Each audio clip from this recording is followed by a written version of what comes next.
Welcome to the Transform Sales Podcast, where forward-thinking business leaders come to share their experiences and ideas, learn from each other, and amplify their results together. Hey guys, how's it going? Amir Reiter here for the Transform Sales Podcast. I got my guest today, Dana Vines, sales leader over at Bant.io. Dana, how are you doing? Great. How are you? I'm doing great. Awesome. I appreciate you being on the show. For those that are first-time listeners or recurring listeners, we have a little bit of mix of everything from agencies, sales freelancers to first-time buyers of B2B lead gen services to habitual repeat buyers of B2B lead services, just kind of talking about war stories and just being super transparent so that listeners can hopefully get better prepared to select the right B2B sales agency and also to get the results they work by just kind of hearing more of the real stuff that happens. So that's the agenda for today. Before I get into that, I love asking everybody just their background and like how you got into the business of outsourced lead gen, sales agency work, generating qualified meetings. What brought you here into this industry to begin with? Yeah, a little bit of my background. I've been working for about 12 years in different industries, helping companies grow their footprint. I started in the capacity of hospitality and events with teams at Hilton and Marriott, playing the role in production of live music like Bonnaroo, Coachella, things like that. But whenever I moved out to the West Coast, I fell into tech naturally, working on development projects with like Time Warner Cable, angel investor Jason Calacanis.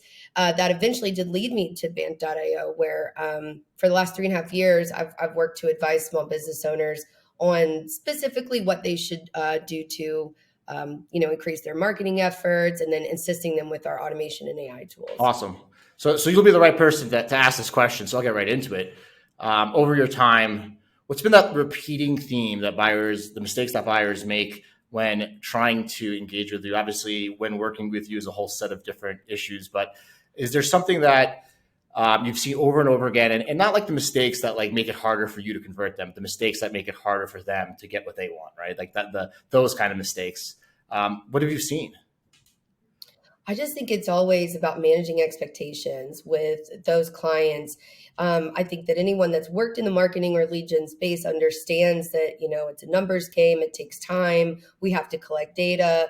And a lot of these firms that come in, they have a very kind of immediate ROI that they're looking for, and it simply doesn't work that way. So my best advice would be to anyone, looking to start this type of program would be to understand that it takes patience. It takes at least 90 days at a minimum before you start really getting to see some traction on those campaigns. Cool. I agree with you. And so do many other agencies that have been on the show, right?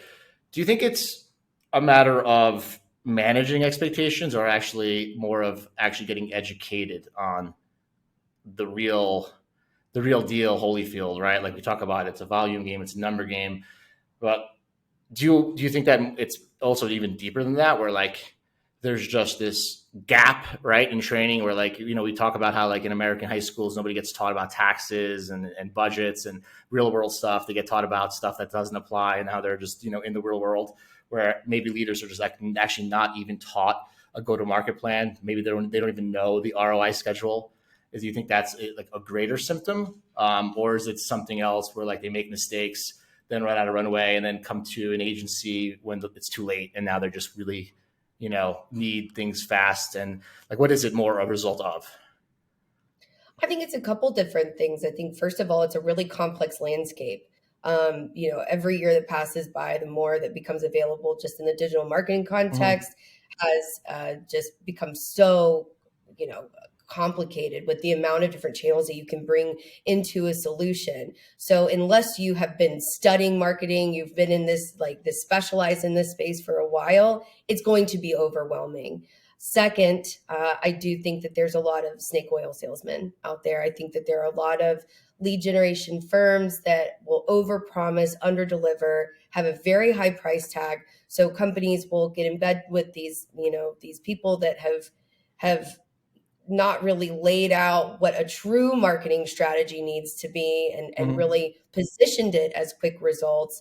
And then they're disappointed every time. And then they've lost a few $1,000s in the process. Do you think that agencies want to operate that way? Do you think they want to have to sell in a way that might set high expectations that are typically not met? Or do you think it's a symptom of they're like, hey, if I'm honest, I'll lose this deal and maybe get fired, and I have to give them what they want to hear, right?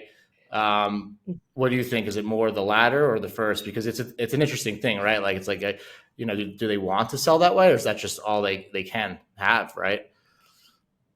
I think that in any business relationship, operating with integrity and authenticity is number one. Yeah.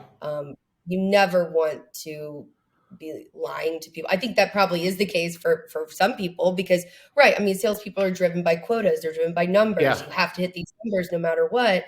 So I think that maybe it is why that happens so frequently. But the best practice for, longevity and building, a solid book of business is just to be honest up front. Again, managing expectations, saying this is the reality of what a true marketing strategy is, and we want to be your partner. We don't want you to have to be switching over marketing plans every few months. Yeah. We want to work with this, in the long-term capacity. Yeah, no, and I agree. And I don't have the answers, so I'm asking you because I wonder sometimes, why it's that way. And I wonder if it's just a lack of combination. It's how they're trained. It's all of the above. Are they afraid to say, hey, you need to be here in 4 months because they think they'll go find someone who does month by month.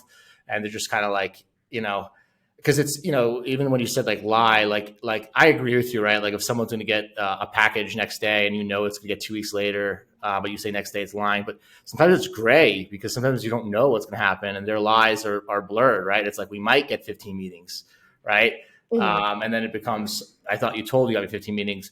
Like, it just creates, it's almost as if it's like so blurry that it creates this opportunity for ambiguity, right? Like they don't even know they're lying almost, if that makes sense, Yeah. And I think what it really principally comes back down to, and this was a conversation I was having with our lead strategist over at Republix, which is our parent company. We were recently acquired last year. And so we've been working with them a lot, talking about, what are our business goals for this year, as we've started 23. And it really is the client is the focus no matter what. Yeah. Relationship building is what I'm focused on. I want to make sure that the people that come into our business feel heard, they feel appreciated and understood. And it really isn't just about making a quick buck off of them. Mm-hmm. It's about doing whatever we can. Yeah, that makes sense. And as you mentioned, congrats on the acquisition. Companies that run good ethics and good business standards get acquired. So those listening, right? There's a reason why Bant.io was acquired. You had good business practices, right? And that's why we like partnering with you guys and sending you guys the right customers. So congrats on that acquisition.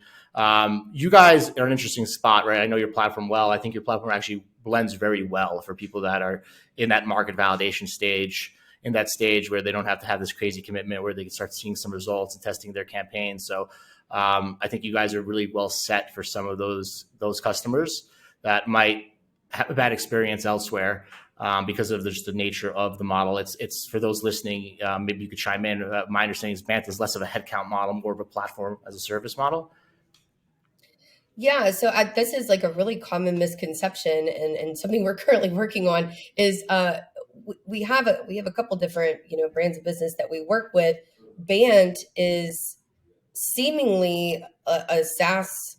It looks like a SaaS product, but it's not. It is a dashboard. It's a very attractive dashboard that has a good concentration of data that we'll pull in from your campaigns, like a very kind of granular view of what's happening with our clients' marketing dollars. But the whole deliverable of Bant is that it's a service. It's a done for you service. But we do have a SaaS component out of Bant. Whenever Bant was developed just over 6 years ago, we our LinkedIn automation software that we built, we then made end user available in the form of Zopto.com. So if you ever see Zopto.com, that is Bant. We are Zopto. Zopto is Bant. Cool. Basically. Mhm. When you can fix problems, get results, the opportunities are everywhere, which is great. Tell me about mistakes that buyers make after they hire you, right? Like there's the mistakes they might make that you mentioned about planning when they like search for an agency, but now we're working together, right? What's a common management mistake of a partner like Band or like any other sales agency that you see kind of repeating itself? What stands out to you the most? Common mistake. I with the competitors. No, I'm no, not like sure I when they really. once they hire you, right? Like now they selected you guys, and month Mhm. 1, 2, month 3, because obviously now the work gets started, right? And the job is not just to win a customer, to deliver for them. Are they making any mistakes that you see in Mhm. general, like not following up with leads or not giving communication back? Is there something that it takes two to tango? That good old saying, right? Sure. Yeah. And I really, I hesitate to put a lot of responsibility on the client for the success of BAMP, but sometimes, we do see that very junior companies or companies with underdeveloped sales teams, they simply don't even have the bandwidth to manage the leads that we're giving them. So, that's why having all these opportunities now available through Republics of being able to layer in an appointment setting component or being able to build landing pages, all of these different sales enablement tools that we can now bring in through our new partners. This has just been able for us to prop up our clients even better. Awesome. So that's part of the acquisition, so that you guys can. That's great. Awesome. Being politically correct and not getting into the exact mistakes, but mentioning the parent company. I love that. What about like best fit customers? Let's make pretend I had to like and I know that you guys service a wide variety of people, and I know that you guys have a pretty big total addressable market for who you can help. But just if in case someone's listening, and I had to get you focused into that 80% of where your top line business comes from, meaning that they also get the best results. Computer software service. If you had to pick one, what would you choose and why? We are a major player with the other marketing agencies that exist out there Mhm. in several different niches. So the thing about Bant is that you're able to white label the dashboard. So it's a pretty common success rate among other marketing agencies to be able to So use our tools, services. their services. Exactly. We've been able to, and they're able to derive a margin off of it Yeah. because we're so cost effective for what we're providing. Yeah. They can mark up, what they're being able to provide through Band and then being able to make Makes some money sense. off And of then it. they can extend, I see marketing and sales as the same department. They're not different in the CloudTask, and they're just all revenue. So yeah, that would allow a marketing agency to extend its goalpost into email, LinkedIn, and you guys do some ads too. So that makes a lot of sense. So service companies, marketing agencies, they play really well with you guys. So Yeah. then we have a lot of customers like that come through the marketplace, which is great because um, service companies, they can get a great ROI on investment because they have typically a high ACV and a high LTV. Typically, it's not crazy volume, but makes sense because your product actually helps them deliver and scales their services, right? So, Sure. interestingly enough, it actually helps them act more like a software company with scalability, which is cool. And it sounds like a lot of that too is also almost like that customer success play where you started off, where like 2023 is going to be all about the customer. So it sounds like your best customers are agencies that can use yours to treat their customers really well. So it's kind of rolling into also your 2023 strategy of the customer is the most important part. You went as deep as not only is the customer the most important thing, but our best customers will use Bant to help their customers, if that makes sense. Right. All right, that's great. Right. Well, it's good to hear that that's tied together, right? So Yeah. I love hearing that because I agree with you on that. I think at the end of the day, a lot of these agencies can generate more revenue by just servicing their existing customers, right? And then that's a nice positive feedback loop. So that's awesome. This has been great. Anything else that you see in 2023? Like what's the role of automation, like AI, Jarvis.ai, ChatGPT? Do you see any kind of like, hey, there's going to be a new world of one person agencies, these tools? Like, are you guys embracing the changes happening, or is it something that you guys are not even looking at? What are your Yeah, thoughts no, there? I'm so glad you asked because today I was informed by our lead developer that we have now incorporated ChatGPT into our LinkedIn automation. So clients, end users on Zopto, and then also through our strategy team at Bant are able to now use those tools for developing smart sequencing around, starting conversations on LinkedIn. And I'm personally very excited to see where this goes. Yeah, I would be too. And I figured you guys would by the nature of the platform, because it is beautiful UI, very simple. So like I kind of, from what I know about you guys, I kind of feel like that would play in well. So I'm excited to hear that you guys did it. I'm happy to excited to get my hands on it. If you guys let me ever test drive it once it's done, that's pretty awesome. What else are you seeing? Do you think that companies are going to be focusing on hiring SDRs internally, or there's going to be more outsourcing and more AEs being hired internally? What do you see in 2023? Is there any kind of trends you guys are expecting? No, we're streamlining our sales force. We're finding that we're getting, a lot of good organic traffic is coming in to the website. And, I'm still heading up our efforts over at Bant and Zopto, but then also becoming a larger player on the Republic side. So I think that no, we probably won't be using as many SDRs because we have all of these automation tools to bring it to this next qualifying step. So yeah, and your business model is about that too, right? Like you're not a headcount model; you'll deliver the same leads without extra SDRs, right? We have some agencies that people want 10 SDRs. We have some people that just want X amount of pipeline, right? So I think you guys are a great player for the companies that want to stay small, nimble, and keep a tight operation. Right. I think SDRs play a really important role whenever you're targeting these larger enterprise, like mid-market to enterprise level accounts. That's when those teams, that human the cold calling, those more hands-on approaches, that's where the SDRs really play an important role. With our small businesses, it really leans more towards leaning on the tools than it does on that makes sense. Side.